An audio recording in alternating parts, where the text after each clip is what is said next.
Wassail, beautiful people. I've been in the sea again. It's very, very calm. And it kept talking to me about transformations in the flow of energy that come in during any kind of spiritual journey, really. But this was really about staying in the stillness and an energy, like the eye of the storm. So you go on a spiritual, you embark on a spiritual journey, and there's something about how when you embark, all this crazy energy just rolls towards you. And then at some point on the journey, you move into the eye of the storm, where everything just becomes very still. And then there's a kind of impatience to push into the new eye of the storm, which is being healed, but it will also still bring up a lot of very intense frequencies, because you're shedding and you're moving into some kind of new frequency. The other energy I got, it's just interesting, it made me look at the bottom of the deck, being present. That's coming out a lot at the moment, being in your now moment. So cosmic compass, sort of being in the eye of the storm, and finally understanding the cardinal points around you. There's something to do with this new moon in Cancer that's coming up on the 17th with the nodal shift. It's water and water, and it's cardinal water, and there's something about trying to capture the frequencies feeding in. So in sound healing, the incoming energy is coming from behind. So when we say what's ahead of you, it's behind you. It comes in. It's how you translate it to put it out into the world in front of you. It's how you walk with your new energies. So it began by showing me behind a frequency of a kind of crystal clear emerald green. There's something about being aware of colour for part of this healing currently. To this side, with the tears of acacia, a kind of shadowy dark amber, that moment in amber where it has those really dark brown oranges moving through to the brighter ambers, but they're showing me that thing of it being, trying to move into your now moment is a little bit like trying to release an insect from the solid amber. It's not, nothing's just sort of, flippant. To this side was really fascinating. This was a kind of silvery gold and blue, like a kind of lapis lazuli, precious energy here, and in front it was just aquamarine. I don't know whether they'll work for you or not, but they're what I got. So I got lots of other things, but I was just told, let the energy of the cards create the pathway. There is something about mapping. I got lost on my way back. I only lived just one street down. Just walked down one street to get to the water. And yet, when I returned and started coming up that street, the whole map, all the roads had all changed. And I walked down another road and came out a long way away from, I walked a short distance and travelled a vast different distance. And I didn't have my phone, So I couldn't look at a map, I just had to trust that I could tune into where I lived currently until Saturday. Don't know what I'm doing then. No plans. Not taking those, I want them to fall. It was Lecce and Esk, personal Yggdrasil tree. That's better. Oh, and that one's got caught in the weaving of the cane, and it's floating. I'm curious as to what it will be. It's hovering in the wind. It's in the eye of the storm. It's kind of floating like I was doing in the sea today. It was like the sea had no tidal push. It was about just floating. So it's vain. Braving out life, braving out the storm. There is something, I was picking up an energy of, what about being healed frightens you? What about being healed frightens you?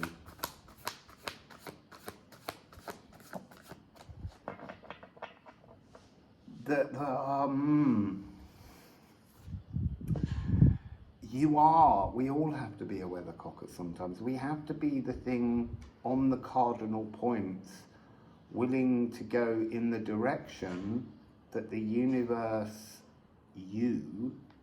your elven self, is trying to reach out and send you in.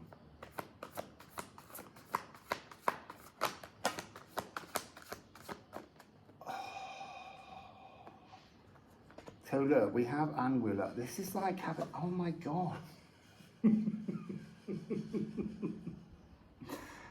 So Anguilla is coming, it's like a flat pack, spiritual flat pack here.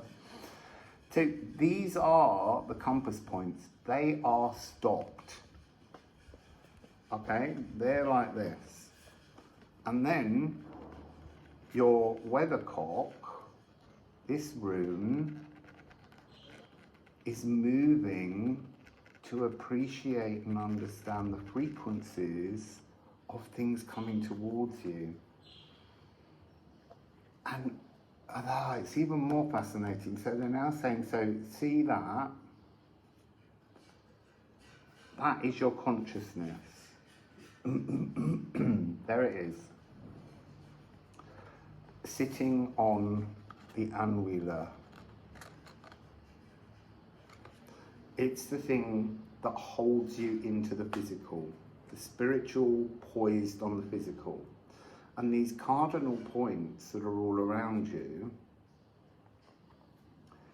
these energies that stick out, these difficult things, these energies that we see as troublesome, they're the very thing that allow the spiritual frequency to move you in the direction you need to go. And why is that direction?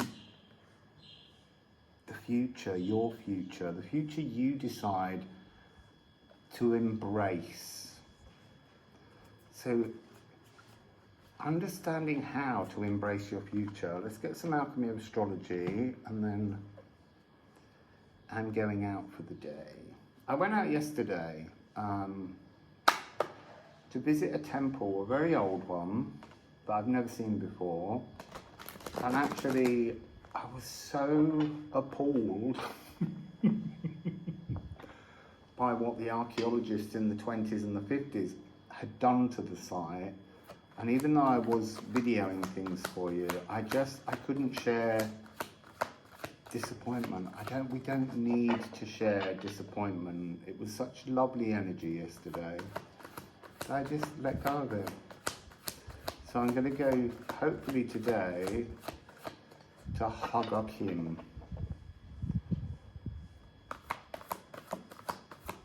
So Alchemy of Astrology, that That one's gone. That one is. You set up your weather vane. You've been blown in a completely wrong direction. New direction. So yes, look. It's square. This is freeing yourself from some kind of energetic trap. You're able, by looking at the cardinal compass points surrounding you, you're able to understand how to action change. Now, this change that you're working on is tiny. It really is tiny. It's like the eye hole of a needle. They kept showing me the beautiful calm of the cosmic lagoon, and then tiny little centaur bubbles rising. And what do I mean by centaur bubbles? If you're not following my videos properly, you won't know. Why aren't you? So these centaur bubbles are chaotic troubles, the energies that life brings to us, the directions we're blown in the physical before we decide to change the weather vane and become a spiritual weather vane. So these bubbles rise within us and they give us anxiety. It's interesting because that was the other energy today, was the energy of anxiety. That is this thing, it's this incompletion anxiety. It's this, you know, seeking drama, I would say, is part of it. But today's frequency is just about staying calm, just not allowing the world around you as you project on it to create stumbling blocks, to create fences, but to just today to walk and flow through your life completely calmly.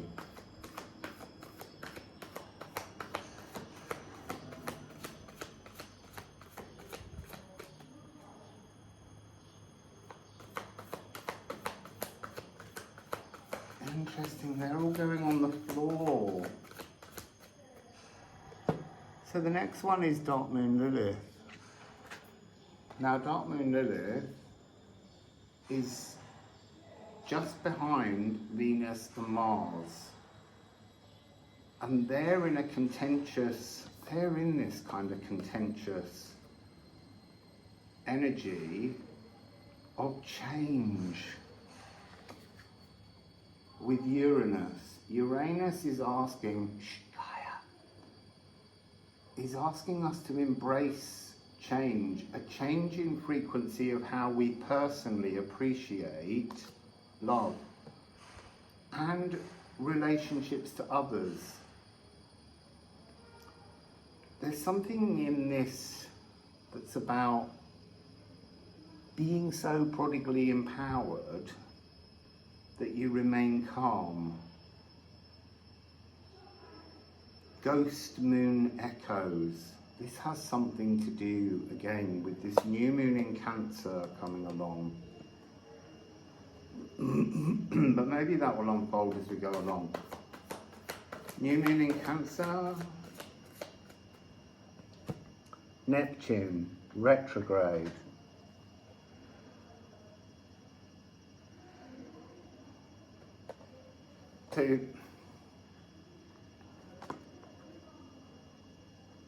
Sorry, I'm just looking at something. It's about hidden coding. Coding that's already existing within us. The solutions are within us. You just have to change your perspective. They're showing me this being twisted at the top to create this. Your truth is within you, but you have to work out how to square that within yourself. So, one more. Oh, so This is a reminder as well that quite often these ancestral echoes that are being purged because they're part of the renal system, we think of them as past lives. And this morning I got this really strong energy that this frequency of me having a connection to Malta is half true.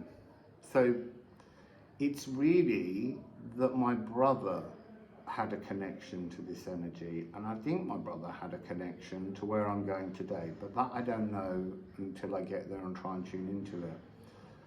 But my draw to that is partly his life experiences and his death, but also because there are fragments of it in the coding of my family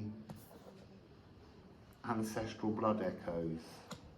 And so while I'm experiencing some kind of transformative frequency around it, it's really about releasing it because it doesn't belong to me, it belongs to the coding of ancestors. So let's just have one last card. I think I already said that.